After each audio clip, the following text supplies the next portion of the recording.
स्याह हाशिए की अगर बात शुरू करें तो स्याह हाशिए 48 में मंटो साहब ने लिखने शुरू कर दिए थे, और स्याह हाशिए 32 ये उन्होंने ये खाके छोटी छोटी कहानियां ये उन्होंने लिखी टोटल। और इनकी कहानी ये इनकी खासियत ये थी कि ये कहानी से ज्यादा they were like snapshots, they were like snapshots, और they are like photographic snapshots, they were so short. और जो छैल साहब ने सुनाई वो बहुत कोशिश की होगी लेकिन फिर भी थोड़ी थोड़ी बड़ी थी। वो जिस तरह से 5 सतर की, 7 सतर की, 1 सतर की कहानी मंटो कह जाते हैं, उस तरह से कह पाना तो ये फॉर्म के लेवल पे इम्पॉसिबल है। दोहे में अक्सर ज्यादा शब्द होते हैं, मंटो की कहानी में कम शब्द होते हैं। 14 शब्दों की कहानी, 18 शब्दों की कहानी, और पूरी मुकम्मल कहानी। उसमें वो सारे कहानी के ग्रामर की चीजें शामिल हैं, जिसमें कि एक बिगनिंग, एक मिडल, एक एंड वगैरह वगैरह सब कुछ होगा। 1 सतर की कहानी, 1 डायलॉग में कहानी खत्म। ये थे स्याह हाशी, और ये 32 कहानियां स्याह हाशी की जो उन्होंने 48 में लिखी, और बाद में it was printed at his last collection. स्याह हाशी नाम के बारे में भी तरह तरह की अटकलें कि स्याह हाशी नाम कैसे आया। एक जमाने में जब जर्नलिज्म में थोड़े ज्यादा एथिक्स हुआ करते थे, तो ऐसा कहते हैं कि जब कोई बुरी खबर छपती थी तो उसके आसपास एक स्याह हाशिया होता था, और शायद ये जो बुरी खबरें मंटो लिख रहे थे छोटी छोटी, इसलिए उन्होंने ये स्याह हाशिए का टाइटल इसको दिया था। दोस्तों, कुछ लोग कहते हैं कि ये it's like an injection step, जैसे टीका नहीं लगाया जाता कि थोड़ा सा जहर शरीर में डाल दिया जाता है जिससे ज्यादा जहर ना फैले, बाद में वो बीमारी ना आए।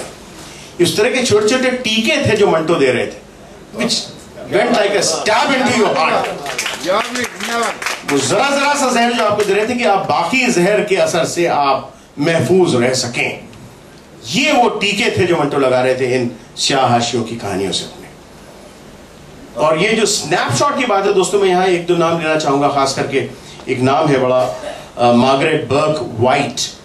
मार्गरेट बर्क वाइट एक औरत थी जिन्होंने आके तकसीम के समय की हिंसा की सबसे ज्यादा फोटोग्राफ्स की थी, और वो छापी थी। And she was also not just a journalist, but she was also a creator, like another photographer who came in the same time called Cartier Bresson, जो बड़ा फेमस वर्ल्ड के फोटोग्राफर्स में नाम है। और एक हिंदुस्तानी फोटोग्राफर सुनील जाना, जो कि बंगाल के कहत की तस्वीरें भी लेने गए थे, और बाद में तकसीम के ज़माने में उन्होंने बंगाल में तस्वीरें ली थी, जो लोग लौट के उधर से आ रहे थे, ईस्ट पाकिस्तान से।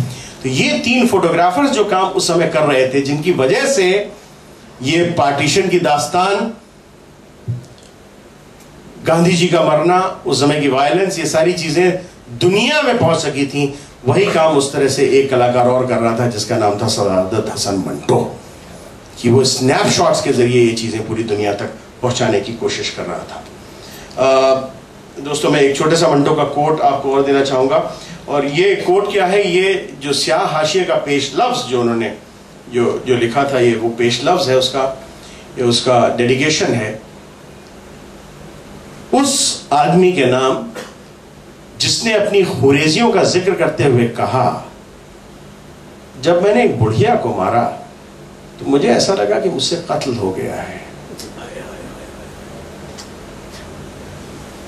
यानी इतना, जैसा कि किसी ने जिक्र किया था अपने कहने में, कि इतना कुछ लोग जो ब्लेम करते थे कि वो तो सियाही का अदीब था, सिर्फ कालिख दिखाता था, उसके अंदर होप कितनी है कि जब वो इन स्नैपशॉट्स के साथ में लिखता है कि जब मैंने एक बुढ़िया को मारा तो मुझे ऐसा लगा कि मुझसे कत्ल हो गया।